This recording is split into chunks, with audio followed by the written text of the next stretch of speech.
Ils sont passionnés. Quand ils parlent de leur métier, ils ont les yeux qui brillent. C'est mon métier, ma passion. Bonjour, c'est Xavier pour mon métier, ma passion. Et là, je suis toujours avec Pierre-Louis Dupré pour présenter un petit peu ce qu'il fait au niveau de la radio, de Radio Laser. Je sais que tu as eu un prix, par exemple. C'est quoi ce prix-là et pourquoi tu l'as eu et qu'est-ce que tu as fait pour avoir ce joli prix national, hein? Oui. Voilà. Donc c'est le prix EMI des Assises du journalisme de Tours. Et donc on a été récompensé par rapport à un projet qu'on mène depuis presque 10 ans maintenant avec l'Institut médico-éducatif d'Alouvry, donc à Chantepie. Et en fait, on a créé dans l'établissement une web radio. Et depuis, on l'a fait tourner. On a des ateliers avec eux chaque année. Et chaque année, en fait, ils produisent de l'information. Donc chaque année, ils vont sur leur territoire qui est Chantepie. Ils vont faire des reportages, des interviews, des micro-trottoirs. Ils font le montage aussi. Et nous, on les accompagne en fait à réaliser ces projets. D'accord. Donc avoir les codes journalistiques pour pouvoir écrire une interview, écrire un reportage. On aborde avec eux les notions d'angle, les notions de loi de proximité, de cible. Alors, explique-moi ça, moi je comprends rien à ce que tu dis. Angle, cible, ça veut dire quoi? Par exemple, ça va être pour l'angle, quand on veut faire une interview, il va falloir choisir une direction pour aller chercher de l'information et pour parler de cette information. Voilà. Ouais. C'est ce qui va être important pour eux. Et la cible, ça va être surtout à qui on veut s'adresser, à quel auditeur, à quelle auditrice. Quel public qu'on va voir. Voilà. Donc là, petit à petit, vous les aidez à conceptualiser tout ça. C'est ça. Et toi, là, à l'intérieur de ça, c'est surtout toi qui t'en occupes, si j'ai bien compris. Alors, je suis pas tout seul. Depuis maintenant le début du projet Radio Ado, c'est un travail d'équipe entre un intervenant donc de Radio Laser, donc moi, une éducatrice spécialisée, donc Marjorie, qui s'occupe d'accompagner également les jeunes. On va voir la neuropsy qui va travailler avec eux et une enseignante de français qui travaille également sur le projet. Donc l'idée, c'est de combiner ces trois grandes forces pour les aider à écrire leurs textes, à les apprendre. Par exemple, la neuropsy, elle va les aider à faire une fiche détaillée de ce qu'ils doivent dire, s'organiser tout simplement quand ils font une interview. D'accord. Ok. Alors et finalement la web radio. La web radio, voilà.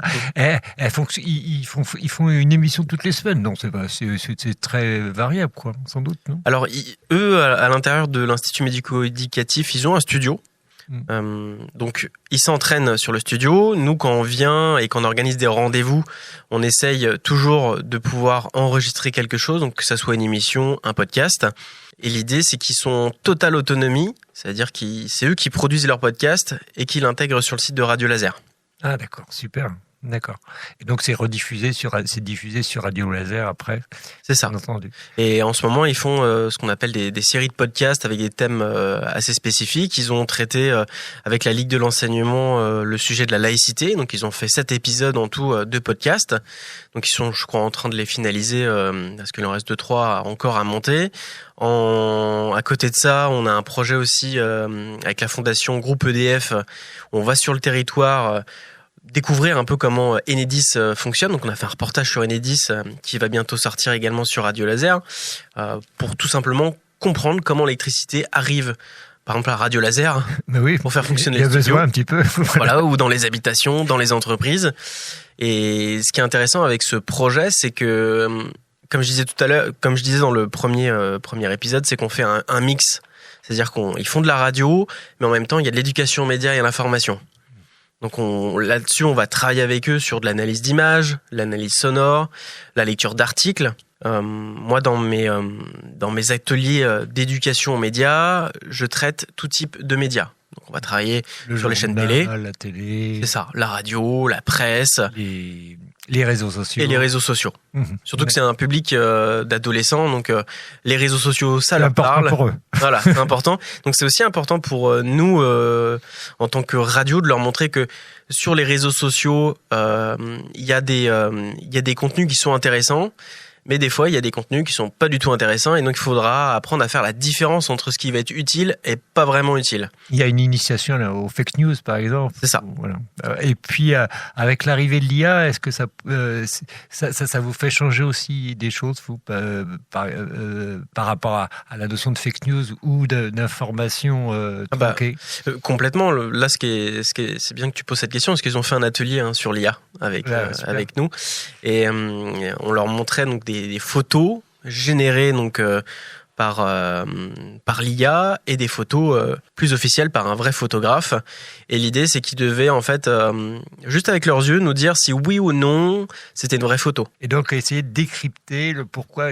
Ne serait-ce que de la regarder plus profondément que ce qu'on fait d'habitude, c'est déjà pas mal. C'est ça. Et puis, l'IA évolue pas mal. Et des fois, c'est quand même assez troublant parce qu'on se dit, est-ce que c'est vrai, est-ce que c'est faux? Et l'idée, c'est vraiment qu'on aille chercher ensemble l'information, la vraie. Voilà. Donc, nous, on les accompagne. Et après, ils trouvent ces mécanismes d'eux-mêmes pour vérifier si c'est une vraie info ou pas. Donc là, c'est vrai pour l'organisme dont on parlait, mais c'est vrai pour les collèges, c'est vrai pour les... Est-ce que tu travailles un peu sur les lycées? Si, aussi, les lycées, etc. Et tout autre type de formation. Tu me donnais en aparté aussi un autre exemple d'une personne qui avait eu un accident. Oui. Ce serait intéressant que tu me le rapportes, parce que c'est aussi une façon de travailler et très aidante pour les gens. Oui, ce qui est intéressant avec la radio, c'est que c'est un outil qui peut s'adapter, j'ai envie de dire, à tout le monde. Il faut juste trouver les bons moyens de l'adapter. Et je me souviens, nous, on avait fait un projet avec un foyer de vie. Il y avait un monsieur qui avait eu un accident de la route. Et donc, des grosses difficultés pour parler. Il s'exprimait vraiment, des fois lettre par lettre, mot par mot. Il prenait énormément de temps donc, pour pouvoir sortir ces mots. Et on a fait son interview. Il nous a raconté un peu son parcours, ce qu'il avait fait.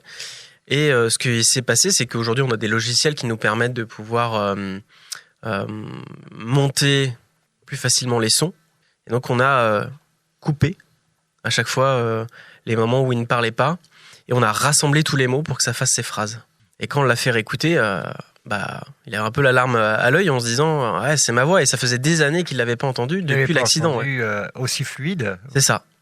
Donc, c'est un bon moyen aussi de réparer aussi des douleurs internes, et puis internes psychologiques tout au moins. Et puis voilà. Et puis, j'imagine bien qu'il avait la larme aux yeux. Et toi aussi peut-être? Ah oui.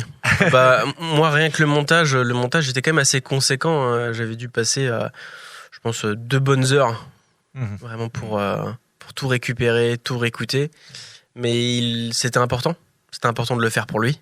Ça, c'est de la passion. Hein. Ah oui. Ouais. Quand on se dit qu'on peut apporter un petit truc en plus qui va leur être bénéfique, qui va leur faire du bien des fois, même si c'est pas grand-chose, mais le fait de se réécouter, de dire en fait c'est ma voix, elle est toujours là. Voilà, la radio, c'est pas que du flux, c'est pas que du blabla, etc. C'est beaucoup de travail, beaucoup d'abnégation et d'engagement. Voilà, Radio Laser fait partie de ce mouvement associatif, des mouvements associatifs qui œuvrent pour ça. Et ce qu'il faut savoir, c'est que... Excuse-moi, je te... Vas-y. Ce qu'il faut savoir, c'est que Radio Laser, dès sa création, elle a fait en fait ce type d'activité, faire des ateliers radio avec les gens, avec ses citoyens. Elle était assez ouverte, elle est ouverte encore aujourd'hui sur ça. Les gens viennent, ils font de la radio, ils s'expriment. Et c'est ça qui est génial. Tout à fait. On a la possibilité de le faire. Et... Alors, tu es aidé, ou vous aidez entre vous. Il y a aussi, dans la radio, en dehors de Sylvain, qui est le directeur, il y a aussi Laurent et Simon. Est-ce que tu peux me dire en 2 mots leur fonction à la Radio Laser? Laurent, c'est le directeur des programmes de Radio Laser. Donc, tout ce qu'on entend à la radio actuellement, les musiques, les interviews, les bénévoles qui passent, c'est Laurent qui gère. Donc, c'est lui qui incorpore dans notre logiciel les audios, les pubs, les jingles, tous les éléments sonores pour faire notre programmation de Radio Laser. Et c'est un travail qui est conséquent. Oui. En plus, moi je suis bénévole, on l'embête souvent, quoi. On vient chercher un truc. Voilà, donc il est très patient. Et Simon, qui est animateur radio, lui qui fait son émission 17h-18h. Donc info locale, interview, voilà, tout ce qui se passe sur le territoire, c'est lui qui en parle dans son émission à 17h. Voilà. Écoute, Pierre-Louis, je te remercie pour toutes ces informations. On découvre encore mieux la radio laser et puis toutes ses fonctions.